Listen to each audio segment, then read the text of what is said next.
have you ever felt like, I wonder if I could read tarot? That seems so mysterious and interesting and unique, right? That might seem like something fun that I might want to do. I wonder if I could read tarot. Then yes, you can. That's a great idea. Hello and welcome. My name is Heidi Corona. I am an intuitive life coach with Spirit Speaks. And if you would like to reach me, my website is spiritspeaks.org. So I want to talk about tarot. Now, you may have thought, oh, tarot sounds exciting. And you may have even bought a tarot card deck, and you may have read that book and said, or taken a look at that book and said, oh man, there is just no way in heck I could ever memorize all of these stinking cards. I could never read for someone. I can't remember what all these different cards will mean, right? That is a huge stumbling block for people. This seems too hard. I don't know if I can remember this, right? I don't know how I would even be able to use this, right? The difference between tarot cards and oracle cards, if you're not familiar, tarot cards follow a format. Oracle cards do not. Okay, so an oracle card deck could be anything from any author, from any person who decided that they felt inspired to make a deck of cards with imagery however they want and put meanings to the cards, whatever they mean, in any areas. That's why you'll see fairy oracle decks and dragon oracle decks and this or that. You'll see all these different kinds. That's oracle decks. I'm going to talk about tarot cards, which are slightly different. Same thing, they're card decks of divination. They've got pictures on it. The pictures mean something, but every tarot deck consists of certain cards. That's the difference. Oracle decks, whatever. It's up to the author. It's just whatever it is. You can memorize those too if you want to use them in readings. But tarot decks will always have the same major arcana cards, the same minor arcana cards. They're generally going to be the same meanings across board, although the imagery might be different. But again, I want to tell you guys, goodness, how overwhelming does that seem? 78 cards. 78 cards in the tarot deck. I'm going to give you guys a hack. You're going to sit through all this. Oh man, this seems like it's going to be challenging. And I'm going to give you the coolest hack in the world to start reading tarot right away if you want to, for yourself and for others. So sit with me, guys. This is going to be really cool. Okay, so the tarot is broken up into 78 cards. Like I said, there's 22 major arcana cards in a tarot deck. Major arcana means big things are happening, okay? Big life changes. Big changes going on, okay? Major arcana. There's 22 of those, okay? I've pulled a few different of the major arcana of these 3 different tarot decks that I brought because I want to show you guys how super cool the depictions are. Super cool. So let me show you. I brought with me the Everyday Witch Tarot. This is an amazing beginner's deck. Amazing. If you have not yet, and it's an amazing intermediate deck. It's an amazing advanced deck. This is just an amazing deck in general. You'll see why I say amazing beginners or learners deck, because boom, this imagery is so awesome. This is the Fool. This is the first card in the major arcana, the first card in a tarot deck. And this is the first card in the Everyday Witch Tarot. This is the depiction for the Fool, the 0 card. Can you guess what it means? It means starting on something new and not knowing where you're going. She's about to fly off this cliff like, woo! And she doesn't care where she's going to land because she knows it's going to be great. That's the Fool. That's what the Fool means. Can you connect that with this image in the card? Then you can read tarot. I also brought with me the Lightseer's Tarot. You guys know I use this one a lot. I love this deck. I love this deck. There will be decks that you connect with and decks that maybe you don't. And that's okay. That is okay. This is the Fool in that deck.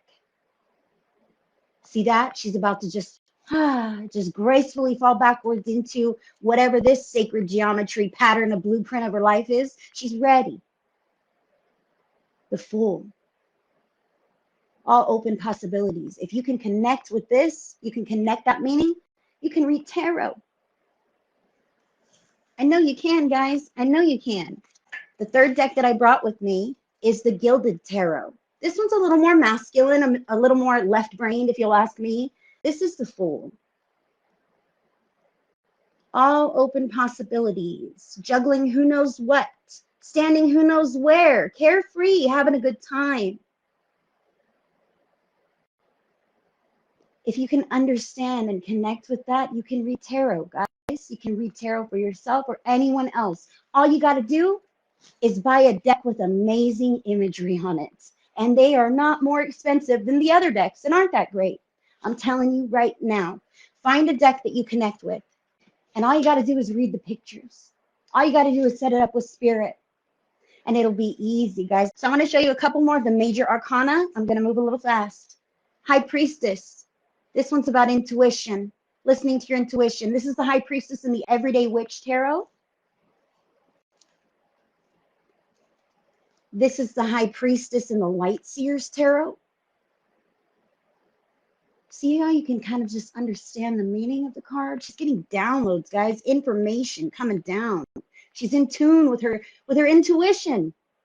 We can see that so easily. And this is the High Priestess for the Gilded Tarot. See how free she is?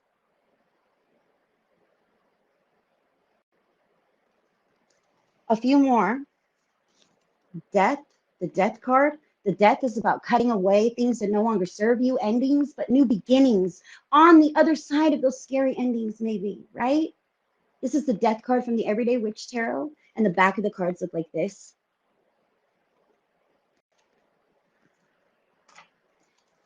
This is the Death card from the Light Seers Tarot.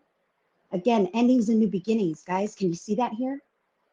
Something else is ending and something new is just beginning to open up. This is the back of the Light Seers Tarot cards. And this is the Death card in the Gilded Tarot. Endings and new beginnings. And that's the back of the Gilded Tarot set. So that's the major arcana, and not all of them by far. I just pulled a few to show you, okay? You can read tarot. Buy a good deck with good images. One of these ones will be great. This Everyday Witch comes with a full, I'll show you. I'm not selling this or anything, but it has helped me, guys. Full color booklet. If you're one of those people who like to read or defer to the meaning of each card. I did that in the beginning. In the beginning, I was so uncertain that I deferred to the meaning in the book of each card before I got familiar with, I can see what this means. I can see what this means. I understand. And now you can read playing cards. I can read playing cards, guys, and you can too. You know why? Because the typical deck of playing cards corresponds with the minor arcana of the tarot. How cool is that? How cool is that? So there are 4 suits in the minor arcana of tarot. There are cups. Cups represent emotions, feelings, okay? There are swords. Swords, which represent thoughts, right? Thoughts or mental activity, that kind of thing. Wands.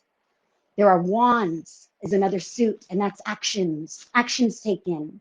And then there are pentacles. Pentacles are like money, property, body, physical stuff, physical things, okay? So there are the 4 suits of the minor arcana, and in those 4 suits, there are the ace all the way up through the king, okay? The only difference between a regular card deck, using a card deck like the ace all the way up through the jack, queen, king, as opposed to the minor arcana in a fabricated deck like this, is that there's also a page, an additional card. There's a page in this deck. So jack, queen, king, and also a page. Not in that order, guys. But that's a lot to remember. That is so much to remember. So let's look at these pictures. I'm going to show you a couple of these cards, and I just want to show you how possible it is. 10 of Cups. Happy family. Having everything you need. 10 of Cups. Okay, that looks like somebody who has pretty fulfilled, right? Has everything they need. 10 of Cups in the Everyday Witch Tarot. This is the 10 of Cups. 10, having all 10 cups. You have 10 out of 10 possible, right? Happy family, having everything you need. 10 of Cups. That's in the Light Seers. Gilded Tarot. 10 of Cups. Again, you can see, very happy. I have everything. There's a rainbow above my house. Look at us. Very easy to read, guys. Now, I want to show you this one here. 8 of Swords. 8 of Swords is about being trapped by your mind. Remember, swords are thoughts. Swords are thoughts or ideas, and you are trapped, but you're not trapped because you're not really bound. You're not really, you could just stand right up and take that off, and walk away, right? For whatever reason, you're trapped there. 8 of Swords in the Everyday Witch Tarot. I'm going to show you my favorite depiction. If you know me, you know that this is my favorite depiction of the Eight of Swords ever in the world, in the Light Seers Tarot. See how whole and complete this beautiful woman is? But in her mind's eye, she sees herself this way in the mirror. Mentally confined. Eight of Swords energy, guys. Good depiction. Eight of Swords in the Gilded Tarot. Again, confined, but not really. You could, but you don't. A couple more. 10 of Wands. Remember, wands are action. Heavy burden, man. I got a lot of stuff to do. This kind of stinks. Again, 10 of Wands in a different deck. Man, I'm carrying all kinds of stuff. I might even think about leaving, right? Ooh, this is too much for me. Again, big fat heavy burden. 10 of Wands, doing a lot of things, carrying a lot of stuff, breaking your back, taking care of things. These last two cards, I want to show you guys how easy it is to read tarot.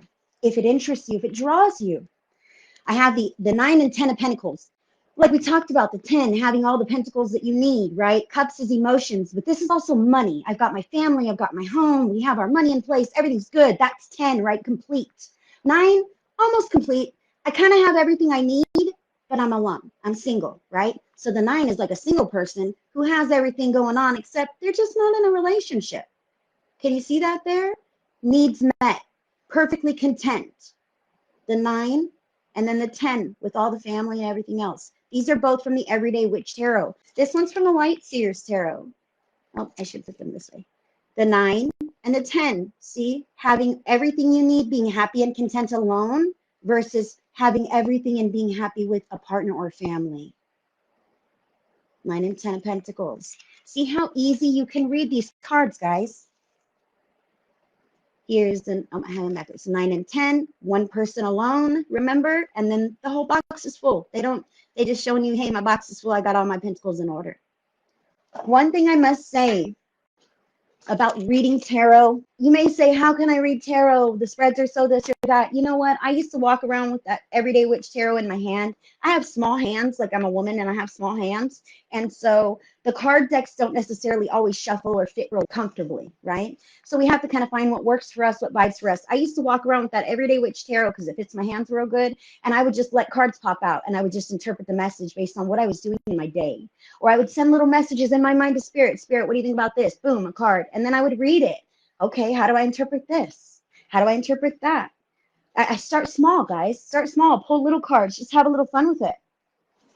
Just have a little fun with it. And you trust. Just trust. Hey, Spirit, if you've got a message from me, make one fly out. And one will fly out. Keep shuffling until that one flies out. It's there. You have a message there, but trust the one that comes out when you're reading for yourself and when you're reading for others. But you got to know how they vibe with you, how they make you feel, how they're going to respond in answer to a question. So ask your guides questions. Let your team drop you a card and then take that as it resonates, of course, but apply it. Apply it to what you're wanting to know. Apply it to how you're reaching out. They are communicating with you in this way. Trust it. Another way, really quick, if you're not one of those card flipping persons, you know what I mean? I just gonna shuffle and get one. You can do this. Hey, Spirit, check it out. I want to know what energies I really should embrace today in my relationships. Okay, this is for example. And then say I'm going to shuffle this deck 3 times. And then I'm going to deal out the first card on top. Or the first 3 cards. Maybe I need to focus a little bit on whatever. But you can make those agreements beforehand. Make those agreements beforehand. Before picking up your deck, Spirit needs to know what card you're looking for. What are you looking for? Are you going to shuffle and then deal? Or are you going to let one fly out? You have to let your team know what you're expecting the card to do. Okay? Because you can either shuffle and deal, or you can let one come out on its own. But you need to decide that beforehand. That way your team is prepared to have your cards in order for you. And then all you got to do is read the images. Read the images and allow them to speak to you, speak to your question. That is all I have to say about tarot today. Thank you so much, guys. I appreciate you. I send you so much love and blessings, and I will see you guys all next time.